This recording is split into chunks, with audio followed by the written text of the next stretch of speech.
Against Knowingness by Theodor Adorno and Max Horkheimer.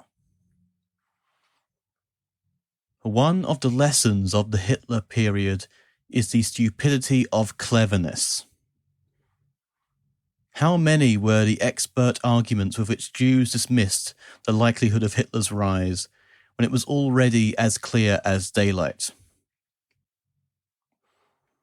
I recall a conversation with an economist who demonstrated the impossibility of Germany's militarization from the interests of Bavarian brewers. And in any case, according to the clever people, fascism was impossible in the West. Clever people have always made things easy for barbarians because they are so stupid.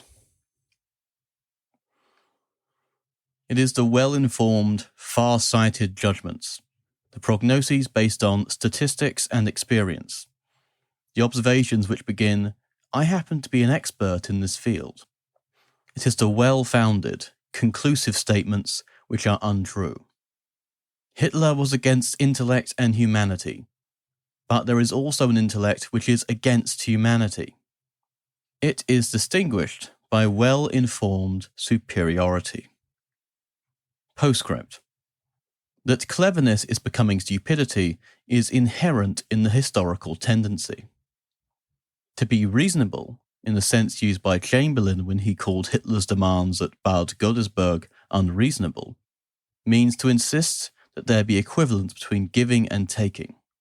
Such reason is modelled on exchange. Objectives may be attained only through the mediation of a kind of market, in the little advantages that power can steal while respecting the rule by which one concession is exchanged for another. Cleverness is helpless as soon as power disregards that rule and simply appropriates directly. The medium of traditional bourgeois intelligence, discussion, is in decline. Even individuals can no longer converse and know it.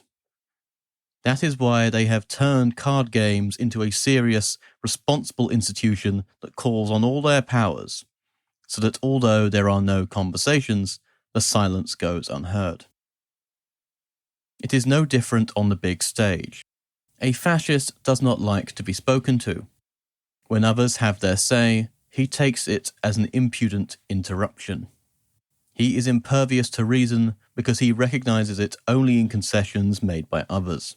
The contradiction of the stupidity of cleverness is necessary, for bourgeois reason is obliged to claim universality while its own development curtails it.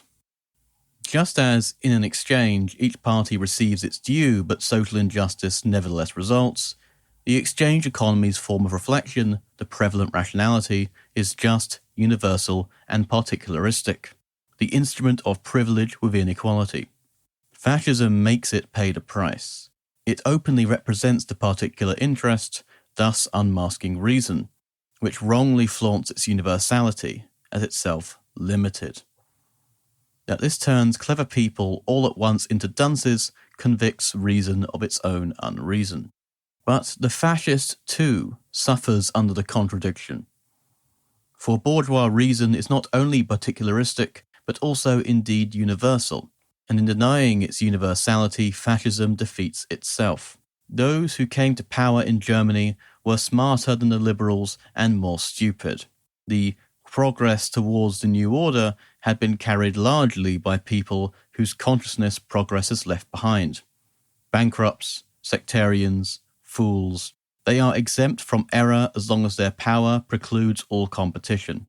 In the competition between states, however, the fascists not only are just as capable of making mistakes, but with qualities such as myopia, bigotry, ignorance of economic forces, and above all, the inability to perceive the negative and include it in their assessment of the situation as a whole, are also impelled subjectively toward the catastrophe which, in their hearts, they have always expected.